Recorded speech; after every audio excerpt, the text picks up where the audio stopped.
new 100 kVA generator which has just arrived from the UK. The previous Jenny was only 60 kVA and it couldn't run the mill, unfortunately. Over here, this is where the bran comes out. So this is the waste product. So this is the 40%, the husk of the rice which is taken off by the milling machine. I'll just show you what it looks like.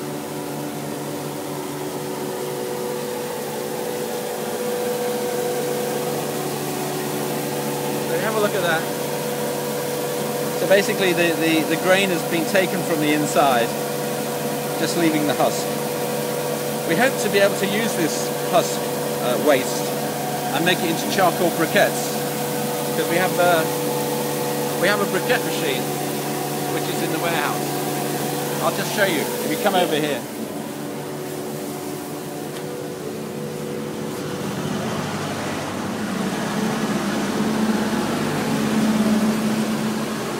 That green machine is... let them take off that material from it. It doesn't matter.